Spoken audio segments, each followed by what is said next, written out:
Alright, good morning people of YouTube. So this time we are back with another BT17 deck profile. This time we are back with an update for Magna Jogress. So this is a really cool deck that takes a lot of inspiration from the BT8 format, when people were playing that starter deck Paildramon with a bunch of armors to, chip down super early, and then they were using their Lydramons to go into Pale and get even more swings on their level 5s. And this deck does something very similar. The cool thing is we have a new Pale. The new Pale is really good from BT16. But not only that, this card, whenever you're tucking armor sources under it to DNA into it, then has an armor source to go into the Magnamon X. So there's a lot of really cool synergies in this deck and a lot of really powerful plays and a lot of cool new cards that we can put in it. The main support that Imperial got this set is going to be the new Paladin Mode Ace, as well as the new option. Paladin Mode Ace is one of those cards that we can add to our deck to basically blow out any purple deck that relies on their trash. Think 7 Great Demon Lords, Leviamon, anything of that nature. You can just kind of play this card, put their entire trash back on the bottom of their deck, really screw over their board, potentially gain memory, and then its when attacking effect is actually really cool against decks like Magnamon, because it's not once per turn, and it just says when attacking, you can choose something with no sources, put it at the bottom of their deck, and then unsuspend this dude. So you can, after chipping them a couple times with some of your armors, your Magna X even, or even your Pale, this card can single-handedly close out the game by just removing your entire, your opponent's entire board while hitting them multiple times. And you're going to have a DP gain in your sources because of this BT16 Vmon, or because of the Demi V egg. So 9 times out of 10, this Paladin Mode Ace is stronger than anything that you would be swinging at security with, or even over your opponent's board. They would have to have something like Tyrant Kabuterimon with a bunch of DP gain in order to even stand against you. And this is a really cool card because it like Magnamon X, gave armors a top end that really helps deal with some of the things that gave the deck a little bit of issue. So Paladin Mode Ace, very welcome addition to the deck, and the new option is really strong. Return to the Ancestors, as it's called in the Japanese, or I think in English it's Origin of the Primogenitor, or something like that. But whenever you use this card, you're paying 2 for an option, and then you get to evolve into a level 5 or higher free attribute Digimon with that cost reduced by 4. Which means if you have Paildramon in play, which is a blue-green Digimon, you are fulfilling this card's full color requirement, and then you can Digivolve into Magnamon X for 0, because it costs 4 to evolve on a level 5. Or, if you have the Davis-Ken Tamer out, you can even use this card to turn your Magnamon into a Magnamon X. You're paying 2 for the option. It's going to be 1 for the Evo after it's reduced by 4. So you're paying 3 memory in total, and getting this card in play, which will then allow you to use its delay effect if any of your cards are ever deleted by battle, to go straight into an Imperial Dramon, prevent that deletion, and yeah, you're sitting all hunky-dory. So this is a really strong card, especially since like your Magnamon X is going to be borderline immune to all effects, so the only way that they could get rid of this card feasibly is by smacking over it or giving it lingering DP reduction. In both cases, you can use this option card to go into a Paladin mode and really set them back. So we have all those cards. Now there is one other card that really helps set this deck over the edge in the BT17 format, and that is going to be the new promo Flamedramon. So something that you guys got to keep in mind is moving into this next format, we are going to be looking at a lot of Ancient Garurumon and a lot of Numemon. Both of those decks are playing an absurd number of Ukomon in their bottom end. So let's say they have an Ukomon in play, they got something in their back. You promote a Vmon, evolve into this guy. This guy can now swing right over the Ukomon, trash the security in the process, and then you can do something like If that Flamedramon had this BT12 Vmon under it, you could hard slam the BT12 Stingmon, end of turn DNA, get some memory back, go into a Paildramon, get even more checks. That's upwards of 3 damage for a second turn play that you almost spent no resources on. It's very strong. And yeah, these cards just threaten absurd amounts of damage. Not only that, but the Flamedramon triggers before the security is actually checked. Like, before battle happens, you'll just trash the security.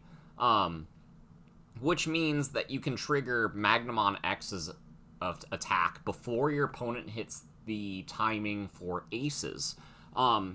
Which is really, really strong. This card really helps in a lot of aspects of the deck. By triggering Magnamon X's effect, and by giving you more damage potential, as well as the ability to deal with small bodies for free.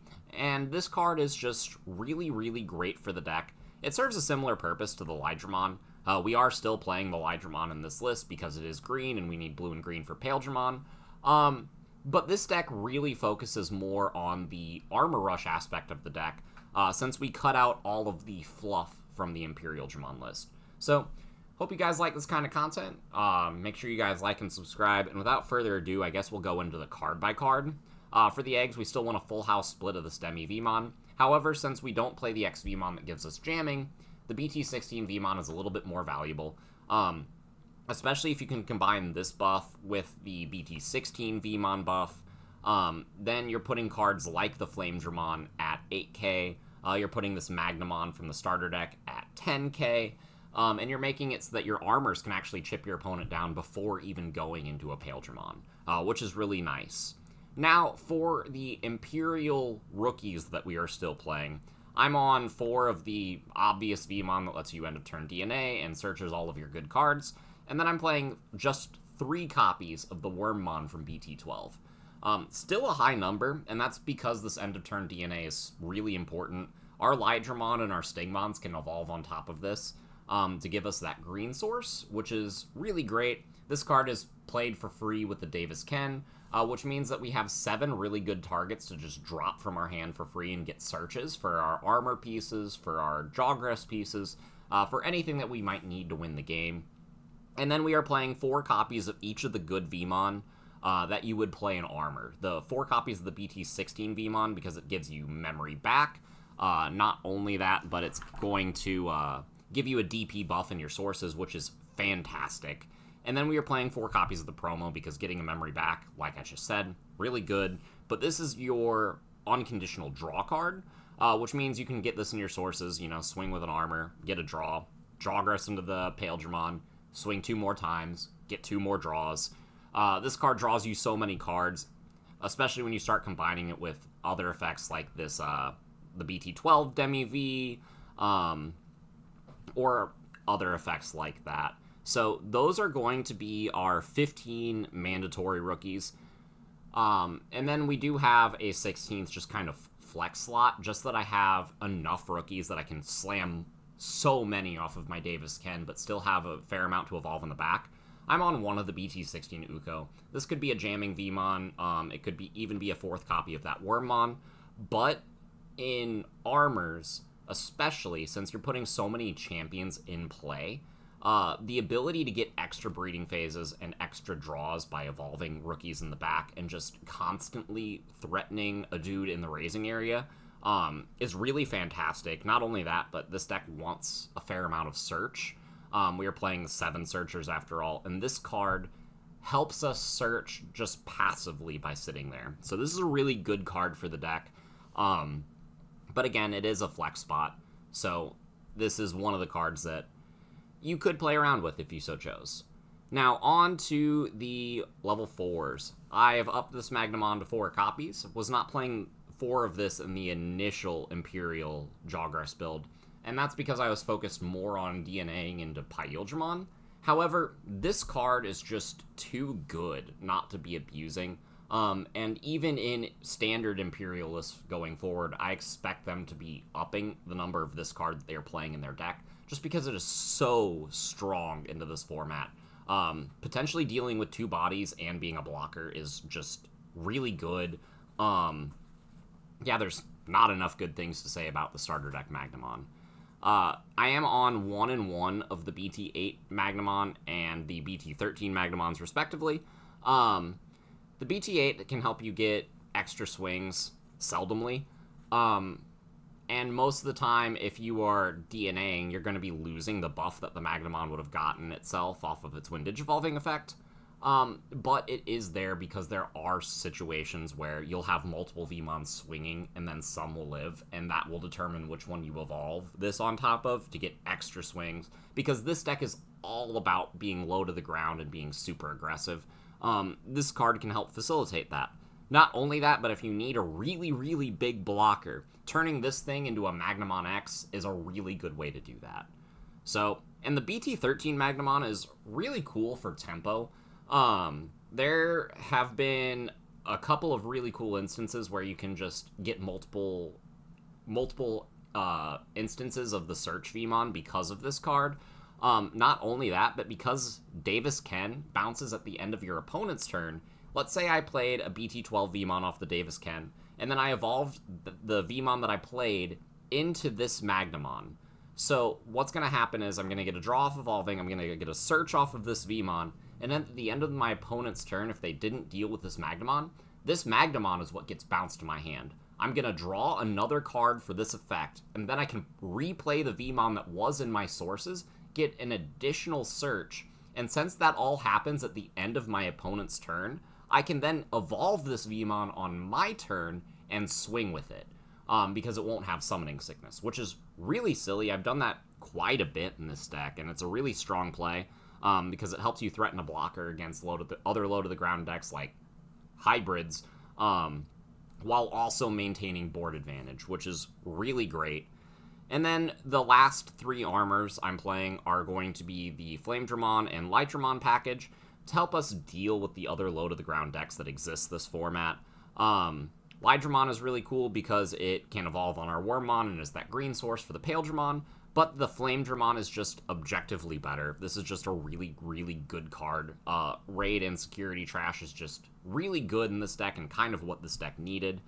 I would consider going up to 3 Flamedramon, but I want to test the card, see how I like it before I make that decision.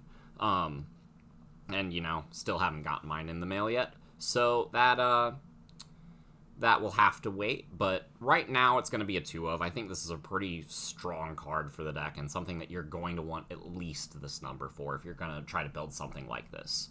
And then for the Stingmons, I got one of the starter deck 9 Stingmon just in case we need a cheap hard slam. And this card gives us extra draws. Which is the main reason I'm teching it as a 1 of, just because I really, really like the draws. And sometimes we don't want our Paildramon to have piercing. The BT12 Stingmon I am playing 3 of, it does give you piercing. Sometimes that's an issue because the Paildramon won't have jamming. So you run the risk of actually dying to your opponent's security. But that's when the new option comes in and allows you to just go straight into fighter mode. So that's pretty funny. This card, not only that, but gives you memory back whenever you DNA off of it. So one of the key plays that you're doing is evolving this over the BT12 Wormmon, triggering that end of turn, going into Paildramon, getting a bunch of memory back, and then getting more swings of the Pail. So that is it for the level 4s. There are 5 green targets, and 8, or I guess 9 blue targets, because you count the Lightramon, to go into 4 level 5s, which I feel like is a pretty comfortable ratio for me, especially since I have so much search in this deck. So the reason I'm only playing this Paildramon is because it does so much more than any of the other ones, and I didn't want to bog my deck down with cards that felt suboptimal. And the other Paildramons really feel suboptimal in the face of this card. Being able to suspend everything is dumb. If you DNA, then nothing unsuspends. That includes lingering effects that would cause them to just be able to unsuspend. So if you're playing against standard, like Fenrir OTK, they can't do the OTK. And it's really silly. The when attacking effect to get an unsuspend is dumb. And partition is great, because something that you can do is you can get a Magnamon X with partition, and then the only thing that you're really worried about is lingering DP reduction. which would delete the Magnamon X whenever your turn rolls around, in which case you can then use Partition to go into another Paildramon, get more memory back because of the Stingmon interaction, and the Davis-Ken interaction, and then go into another Magnamon X from there, and really reestablish yourself for little to no effort. This card is great whenever you're trying to push on the gas, getting more security away from your opponent's stack, as well as being a cheaper bridge into your level 6s, which is just really great. So this is a really fantastic card. There's literally no other Paildramon that feels like it's as good as this that we could put in this deck. So it's just going to be 4 copies of this card. We are really digging for it off of our searchers and with our Tamer. So, going into the higher level dudes, I got 4 copies of Magnamon X. It's the namesake of the deck. This card is just absurdly strong. It's really good into every format it's ever been legal in. Getting extra swings at your opponent's security is great. Getting immunity, extra DP, these are all fantastic. We know Magnamon X is a good card. It can go over 6 of our level 4s, all of our level 5s, and we can make this even cheaper with things like Awakening of the Golden Knight, and the new option from BT17. So, for the Imperial Dramon package, I'm just playing 1 Fighter Mode and 2 Paladin. I didn't want to bog down my deck with too many Imperials. However, if you decide to play more copies of this option, that would be a good thing to do. You could probably, like, cut this Ukomon, and some of these other options to make room for that. I have the options here all as one-ofs to basically show you what you could do with them. I feel like the Return to the Ancestors, or whatever this card is called in English, kind of replaces Awakening, but Awakening still fills a niche, because you can actually use this card to just turn, like, your Flamedramon into a Magnamon X. So, I don't think I would completely cut Awakening for Return to the Ancients. I think I would ideally do, like, a 1 and 2 split. But that is up to player preference. Both of these cards are amazing and really help you accelerate the deck. So, I do have the 1 Hammer Spark here and the 1 Gigadeath as the other options that you would consider playing. Hammer Spark just helps you make your generic plays. It's also a good security bomb. It's kind of fluff for a deck, but it actually fills a really good niche in this deck. Because you're using your armors to evolve on top of your VMons, you're gaining technically less memory back whenever you do the DNA play, because you don't have the XV to give you that extra memory. And sometimes that does matter, so having the Hammer Spark can help you keep it your turn. Although, there are a lot of times that I really like ending my turn on a Paildramon Jogress and then using just enough effects to choke my opponent to 1, while stunning their board and making sure they can't unsuspend. Really fantastic, so you can kind of play around with it there, like, on your own personal play style as to how you want to use these options. And Gigadeath, I feel like, is a little bit less necessary going into this coming format as it was in the previous format, because of all the ancient players running around. So this card is especially good into any deck that plays aces, like Nume, or into, like Tyrant, or decks that are really sticky that you just have trouble removing. And so I would still include a copy of this card, but I don't know if I would bump it up to 2. It's something that you can play around with. If your locals especially has a bunch of bug players, maybe consider bumping this up to 2, because it's just really, really good into the bug matchup. Will pretty much auto-win you that game.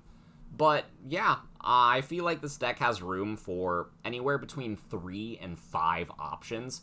These are the 4 options that I would consider including in the deck. You, as a player, would kind of choose which ones they are, because this option ratio I'm changing literally every day that I'm playing the deck. There are just so many different things that you can do with it, and so many cool new cards to play. But yeah, and then closing out the deck, we got the Tamers. I got the 4 Daiken, because this is your combo starter, your play enabler. It just gives you a bunch of free searches because you have the rookies. Going into an armor can be even cheaper because you're gaining memory back. This card helps you strip sources if you go into the Paildramon, which is really great. And then we got the 2 copies of the BT3 Davis, because starting at 3 memory is really good, especially since we do have Magnamons that cost 3 memory to evolve into. And this card will just be a double search most of the time because we're playing so many green cards. This card can grab Fighter Mode, Paladin Mode, the Stingmons and the Lydramons and the Wormmons as all the green sources, and then literally anything else except this Uko can be picked up for the blue source. So this is just a really good card at helping you get established in the early to mid game, as well as filling your hand and getting you the pieces that you need. So that is really it for the card by card.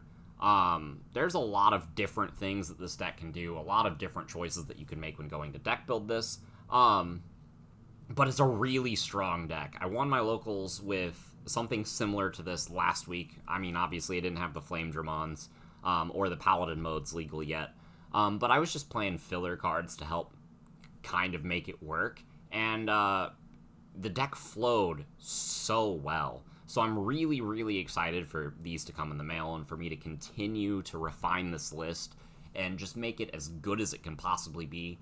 So whenever I do have updates, they will go on the channel, so make sure you stay tuned for that. But that's all I have to say in this video. I wanted to bring this to your guys' attention because it dawned on me that this is a deck that not everyone in the community knows exists.